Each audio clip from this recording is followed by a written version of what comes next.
Demonstrations against the Islamic Republic appear to be growing, despite a nationwide internet blackout and a new warning that protesters could face charges that carry the death penalty. Huge crowds have taken to the streets across the Islamic Republic. Iran's Revolutionary Guard calls them terrorists. Demonstrators flooding the streets as the country's supreme leader threatens to expand the crackdown.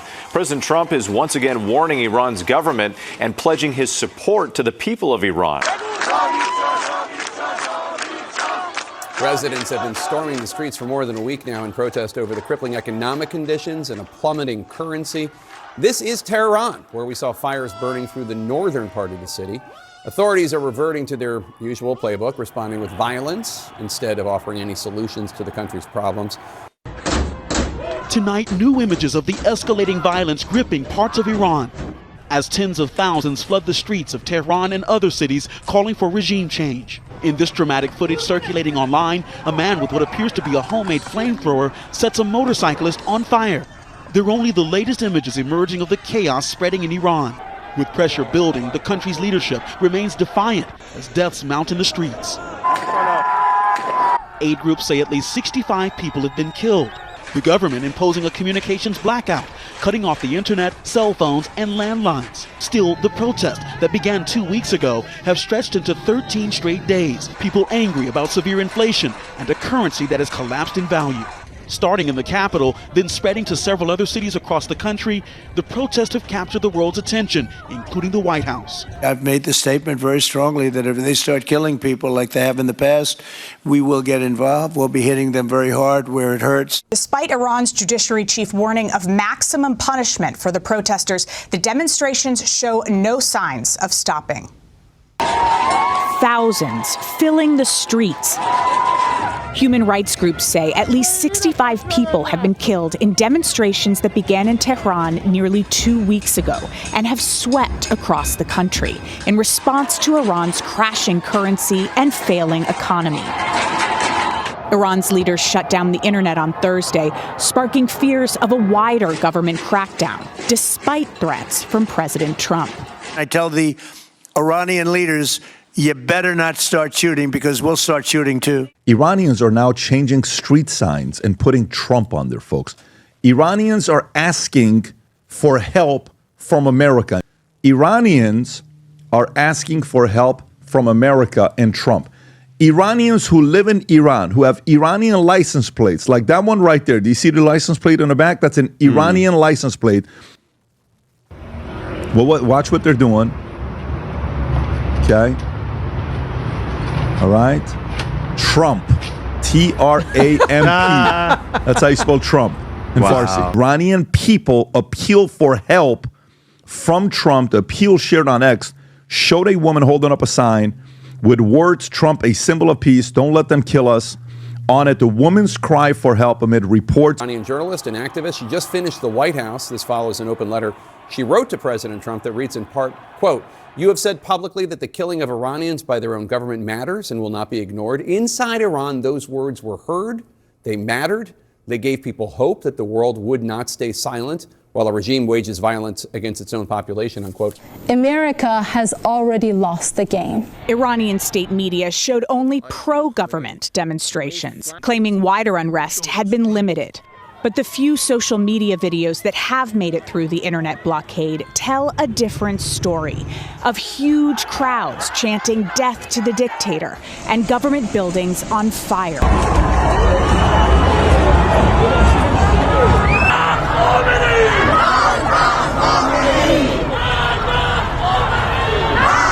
The Islamic Republic is losing control. Last night, reports came in that security forces have been pushed out of not one, not two, but 3 major cities, including the capital. According to these reports, security forces have practically lost control of Iran's 2nd largest city, 5th largest city, and the Iranian capital, Tehran. If this holds, there is no way back for the Islamic regime. This is exactly why Iran's supreme leader has placed the security services on the highest alert. This is higher than when Iran was in the 12-day war with Israel. Ayatollah has ordered the IRGC, the Islamic Revolutionary Guard Corps, to take control of the crackdown. He's doing this because he fears defections by regular armed forces and the police. In fact, a few days ago, we already saw videos of police officers clapping and waving to the protesters, basically joining in. And on top of this, it's also harder for police officers to kill protesters who are from their own neighborhoods and sometimes their own families. And this is exactly why the Ayatollah wants the military to get involved. That's not a good sign for the protesters. We are already seeing horrific videos and images come out of major cities.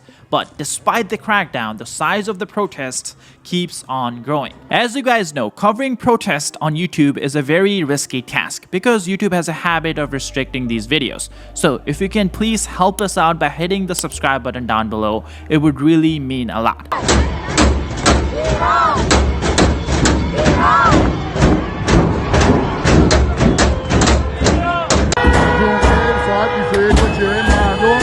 دوباره سعادت رو گرفتن دستشون مردم مامورای حرومزاده فرار کردن ماشاءالله دارن جمعیت میان ساعت 21:40 جمعه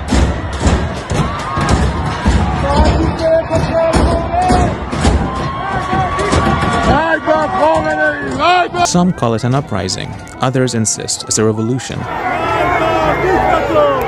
Whatever you call it, protests in Iran are growing, bigger, bolder, and more widespread by the day. They've spread to major cities and small towns, wealthy neighborhoods, and impoverished areas across a country of 92 million people. The rallies are getting larger and larger every single day. And that's why authorities are now going as far as to order direct death penalties for anyone who's protesting on the streets. I'm not kidding. Take a listen. The only source of information now, the internet and telephones, have been cut. And the Supreme Leader, Ali Khamenei, well, he issued a call to arms. The protesters are mercenaries, in league with Donald Trump, he said. The revolution would be defended from these terrorists. His remarks followed by chants of "Death to America." It seems a major confrontation is on the way. Members of the regime are calling for a major crackdown. The protesters are waging war on God.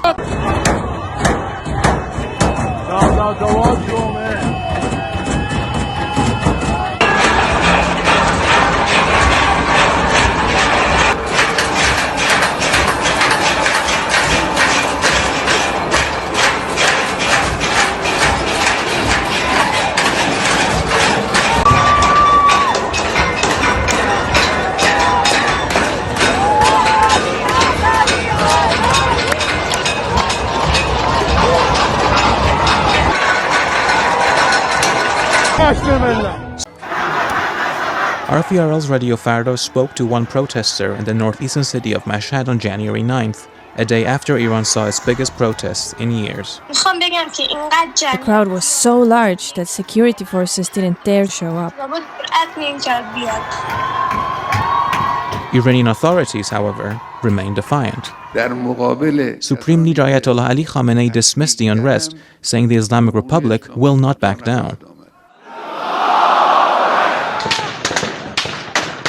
Security forces have cracked down nationwide, particularly in western towns like Malek Shahi, as one protester told RFERL. When the people saw the security forces on the roof, their chants got louder. These forces started shooting directly at the people. Unfortunately, we're already seeing IRGC terrorists killing Iranian citizens. On the screen, you can see a protester lying on the ground in Tehran who was shot in the head. There's blood coming out of his eye and his mouth. This happened yesterday. Then we also have eyewitnesses in Tehran that are reporting that at least 200 people have been killed in the city. That's at least.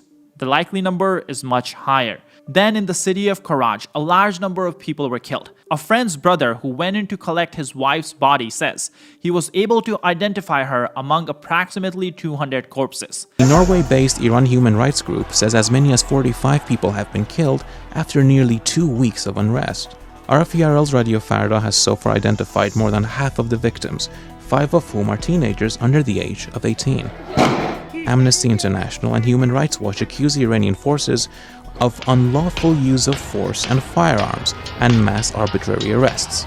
And experts warn the crackdown is likely to intensify. We are in the beginning of a revolutionary moment, but many times in Iran we have seen this, and the regime has been as brutal as necessary to stop the protests. This time seems to be the biggest threat to the regime because everybody is involved. The capital, smaller towns, old people, young people.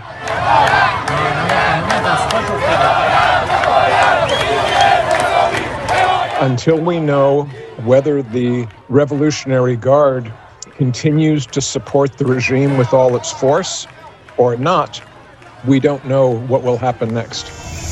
The unrest began as scattered demonstrations over the collapse of Iran's currency and soaring inflation, which is now above 50%. As protests grew, authorities slowed internet speeds, then imposed a near-total blackout. Phone lines were cut as well. Information from inside Iran is now trickling out. But as communication goes dark, pressure from US and European leaders is growing. But unfortunately for the IRGC, this time it doesn't seem like protesters are slowing down. In fact, people are going out for the protest while bullets are flying, and they're recording it all and publishing it for the world to see. Take a look at this video. This is one of the most shocking videos I have seen. I'm filming so it can be seen. Look at what's happening. Look at the bullets. Look at how many there are.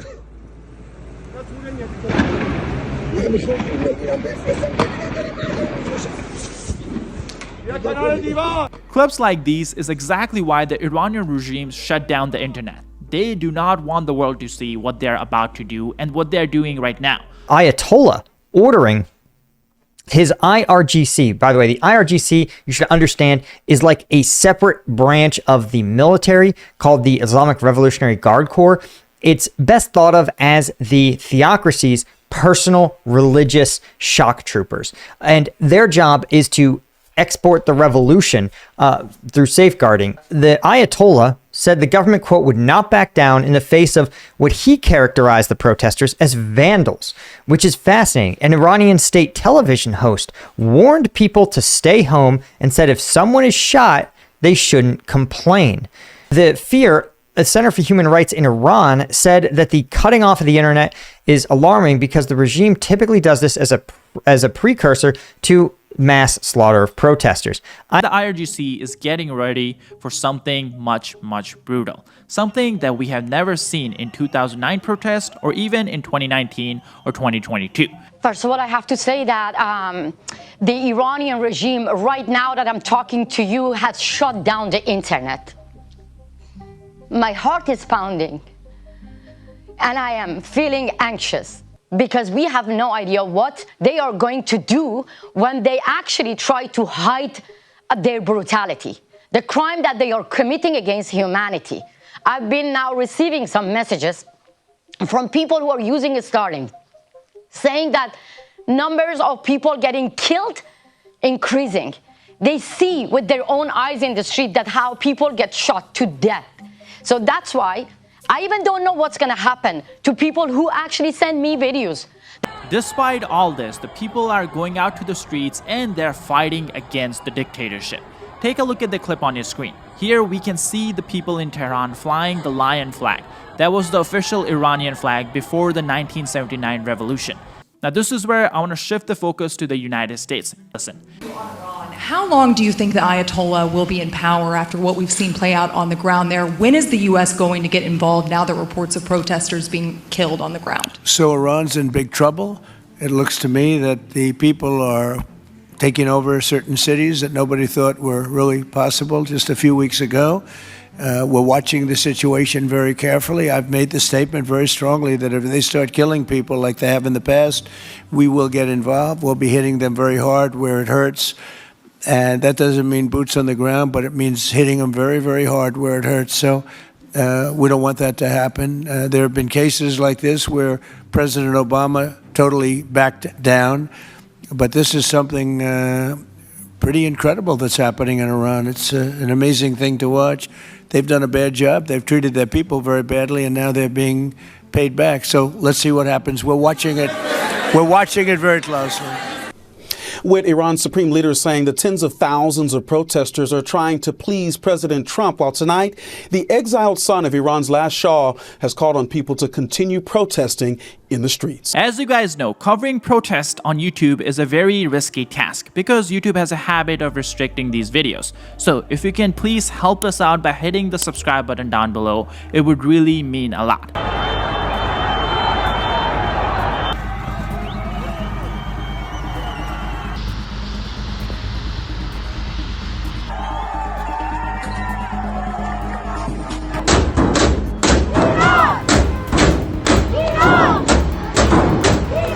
Iran is entering one of the most dangerous phases in its modern history, and this time the tremors are not confined to university campuses or isolated urban neighborhoods. Millions of Iranians are now pouring into the streets in what has become a nationwide uprising, driven not by a single incident, but by years of accumulated economic collapse, political suffocation, and institutional decay. Economic misery and political suppression that once allowed the regime to fragment dissent and suppress it piece by piece. According to opposition networks and regional reporting, protests are now active in at least 25 of Iran's 31 provinces, with regime authority effectively absent in more than 100 towns and cities. This is not a flare-up. This is structural failure. So this is Tehran, but these protests are actually in basically every major city across the country. And in the last 24 hours, we're seeing the 14th night straight of protests in the country. And many of them involve burning down buildings, reportedly even some mosques, chants that include, quote, "We won't have a country until the mullahs are gone."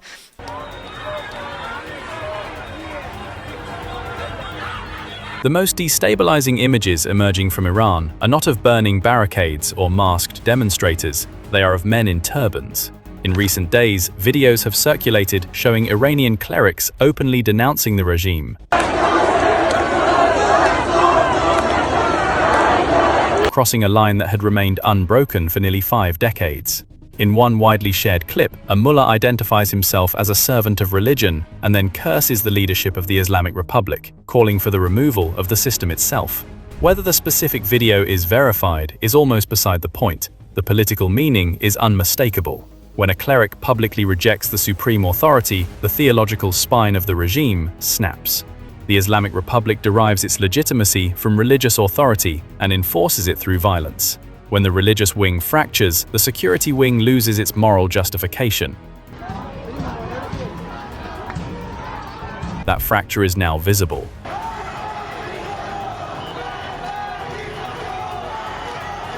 Markets are shut, highways blocked, security posts abandoned, and entire districts operate outside centralized control. For the first time since the founding of the Islamic Republic, the regime is not losing the street first, it is losing the top. The real threat is the widening chasm between the regime's own factions. Clerics, technocrats, Revolutionary Guard commanders, police officials, and provincial administrators are no longer acting as a unified structure. They are acting as individuals, each calculating their own survival. According to intelligence-linked reporting by French outlet Le Nouvel Observateur, senior regime figures are scrambling to secure exit routes for their families. Visa applications to France and Germany are allegedly surging among relatives of top officials, including family members connected to former President Hassan Rouhani and Parliamentary Speaker Mohamed Bagher Ghalibaf. These are the same figures who spent decades branding the West as satanic, decadent, and hostile, now quietly seeking refuge within it. Officers are removing uniforms, blending into crowds, or attempting to cross borders. This is not defection driven by ideology, it is self-preservation.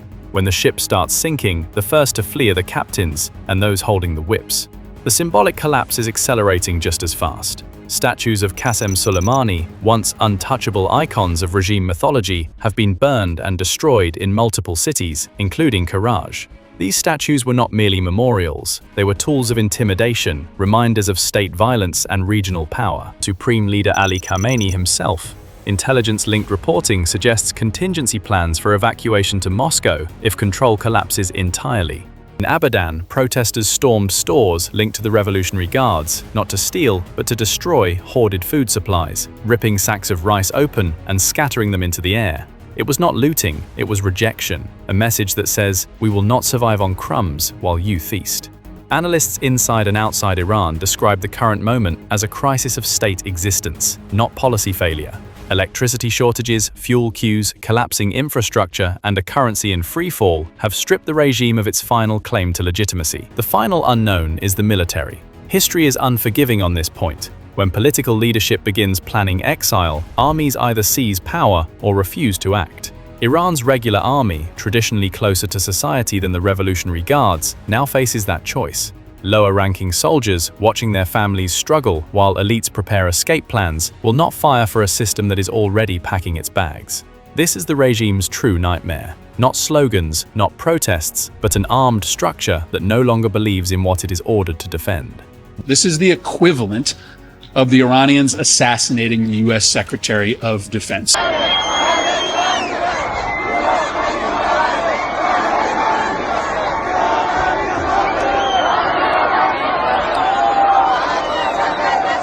The lights have gone out. As of 7 p.m. local time, the Iranian regime has pulled the plug on entire country's internet, severing mobile data and broadband networks in a total information blackout. History tells us that this is the calm before the storm, the last step before a brutal crackdown. But despite the darkness, the footage is still leaking out via Starlink, and what it shows is terrifying. From hazmat suits on the streets to schools turned into military bases. There's a complete internet blackout happening right now inside Iran, and many people can expect what's coming. And it's time to pray for the protesters. That's because evidence shows that IRGC is deploying all kinds of weapons while the protesters are fighting with rocks.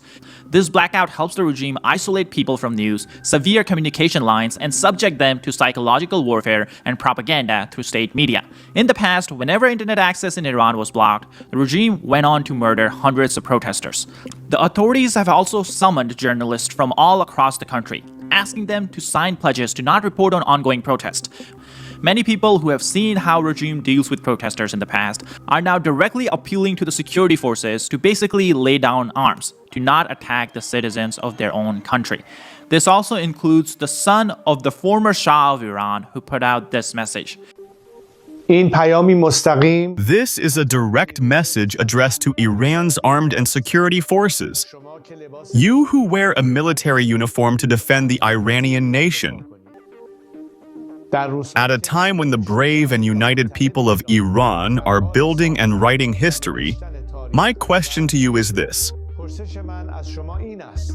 On which side of history will you stand? Alongside the criminals or alongside the people? The only issue is the timing of its collapse, and that time is closer than ever.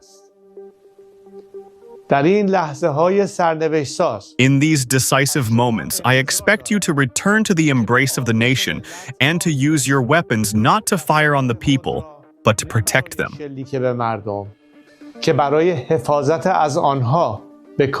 Before this time slot, citizens also started receiving direct intimidation messages from the regime police. The message openly threatened people with prosecution and criminal charges simply for being present in a protest-related group and expressing opposition views. It also ordered citizens to stop taking part in public gatherings, warning that any involvement will be treated as criminal offense. This is not law enforcement. This is political intimidation. The Islamic Republic is now resorting to collective threats, digital surveillance, and fear messaging to silence the public. A regime that must threaten its own people by text messages is a regime that has lost control. And Iranian people don't want to live in a country like that.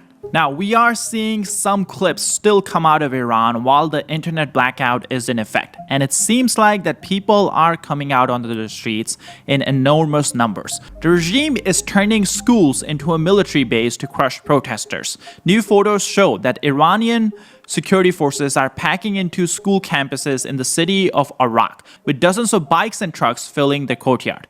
As you guys know, covering protests on YouTube is a very risky task because YouTube has a habit of restricting these videos. So if you can please help us out by hitting the subscribe button down below, it would really mean a lot. They're using the school as a launch pad to shut down protests fast and hard. This is what fear of your own people looks like. This video obtained by Iran International shows individuals wearing hazmat suits and masks designed for hazardous chemical material positioned on a vehicle deployed on the streets.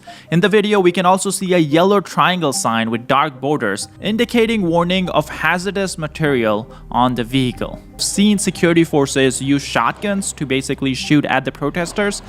And also, we have seen them separate some protesters from the group and beat them up on camera. But despite all this, it seems like Iranians showed up at 8 p.m. and they showed up in a big way. This is Tehran, and then I also have another one. This is Tehran. I like the way you say it, Rob, like you've been there 20 times. I can't wait for you to say when we're doing a podcast on Tehran. Rob's going to call his wife, babe, we just finished the podcast in Tehran. Look at that. They're not letting up. Khamenei is not in a good place right now, whatsoever. Khamenei is not on a place where, you know, his people are not letting up. This is just Tehran, Iran. Is that a fire there, like on a shop or something? Yeah, all the way in the back, if you look closely. We are still getting some footage coming out of Iran, and we are likely getting these footage because of Starlink. Now, Starlink terminals are illegal in the country, but people have smuggled in anywhere from thousands to maybe tens of thousands of terminals. So definitely nowhere close to what the internet access was in Iran before. We also have banners popping up around the city reading the slogan, "Until the mullahs are buried, this homeland will not prosper." And of course, there's a new trend going around where people, more specifically Iranian women, are basically smoking the Ayatollahs. Take a look.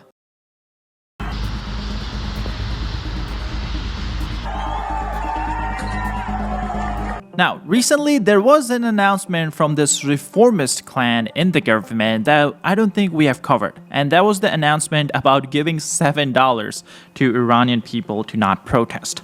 This just shows that there are some people who realize that the situation is getting bad, and I'm guessing that's why they're literally trying to bribe people into not protesting. But clearly, $7 is not enough. And this money is definitely not enough for people who want political and societal change in Iran. And this is why many Iranians are rightfully pointing out the hypocrisy in all this. In 2025 alone, the Iranian regime smuggled roughly $1 billion to Hezbollah. And now they're offering $7 per month to their own citizens. The Iranian government is focused on foreign issues when it cannot afford to do so. They keep chanting death to America, death to Israel, all the while not talking about Iran at all. And that's why the protesters are now chanting, neither Gaza nor Lebanon, my life for Iran. The economic data from Iran shows Iranian GDP actually shrank in 2025, while the inflation was at more than 40%. The IMF predicts that it will likely stay at that level for 2026.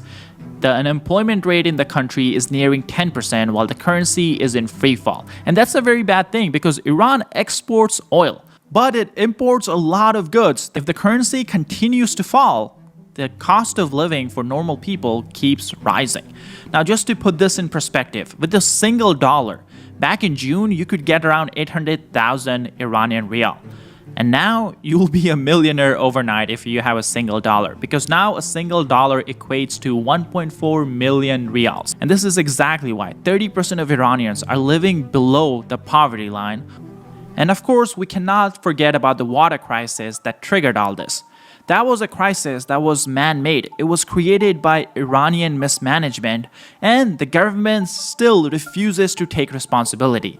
Iran is having a drought because the government did not manage their water supply and their rivers. But instead of changing those policies, they are now blaming America and Israel for manipulating the weather, and they're blaming Saudi Arabia, Turkey, and UAE for diverting clouds away from Iran. I guess this is what happens when you have a theocracy running the country and the economy. This morning, U.S. Secretary of State Marco Rubio reiterated America's support for the Iranian people in a social post. And President Trump warned Iran's leaders not to attack the protesters. So Iran's in big trouble. And that doesn't mean boots on the ground, but it means hitting them very, very hard where it hurts. I just hope the protesters in Iran are going to be safe, because that's a very dangerous place right now. And again, I tell the Iranian leaders, you better not start shooting, because we'll start shooting too. Well, as we approach 2 weeks of deadly protests in Iran, President Trump issues a big warning to its leaders. It comes, as the Wall Street Journal writes, this may be a rare moment when revolutionary change is possible. The fall of a regime that has spread terror and mayhem for 47 years would be earth-shaking. This is an opportunity, called an obligation, for the U.S. and the world to rally to the side of the Iranian people. So, you really do, following all of this stuff that's going on in Iran over the last couple of weeks, you really do get the feel that something different is happening this time. Yeah, it's hard, right, when we live so far away to really understand what's happening on the ground in Iran, and these videos that are coming out thanks to Starlink, Elon Musk's Starlink. We're getting a picture of it. And I spoke to an Iranian-American friend just a short time ago, this morning, who has a ton of family in Iran right now amid this blackout, trying to reach their family. And she said, look, this is different. And it's not just blind hope. She said that the system in Iran is under way more pressure than ever before. Number one, the reason is President Trump. President Trump's recent comments about getting involved. We don't know what that means yet, but neither does the Ayatollah. And we just saw what happened with Venezuela, and we've seen what Trump has done with Nigeria. Second, Operation Midnight Hammer. We all remember this. Massive operation. It put Iran on the defense. It showed how incapable their intelligence and their military is. And number three, every other protest so far that we've seen in Iran that has broken out in this massive way has always been about human rights. You'll remember that uprising around Mahsa Amini. This one is different. These protests really started off in the bazaars, in the markets, which is saying a lot because the merchant sector there is usually very supportive of the regime. So this is really an economic uprising. The population sort of waking up, fed up that the system is not working out for them. And the other question is, what would happen to the Ayatollah? You're right. So this starts weeks ago when the currency was devalued tremendously on top of 42% inflation in Iran. But what it's turned into now, with protesters, hundreds of thousands rising up from Tehran to Mashhad in 180 cities and 31 provinces, is remarkable. And perhaps that's why Khamenei is feeling such pressure. He says this. He wrote, "The Islamic Republic will not back down in the face of vandals. Trump should know that world tyrants were brought down at the peak of their arrogance. He, too, will be brought down." To your point, Aisha, you're so right. In 2009, when they rose up, it was Barack Obama behind the resolute desk. Today, it is Donald Trump, who has shown that he will act. The Ayatollah has to be afraid of what President Trump could or could not do when he says he's going to get involved. What does that actually mean? And so she's saying that her family is hearing reports over there that he might be looking into running, into leaving. And so let's imagine that scenario. If that happens, are we looking at a power vacuum? I mean, what happens to Iran? Think about how widespread Iran's tentacles are in that region. It funds so many different proxies all over that Mideast region. You're talking about a total overhaul of the system in Iran if you want to see real meaningful change. And there is an opposition leader, the prince, the former prince, Pahlavi. He wants to lead a transition, but my friend's telling me we're not sure if the people of Iran want that either. I'm hearing that the Iranians really want elections. They want to vote.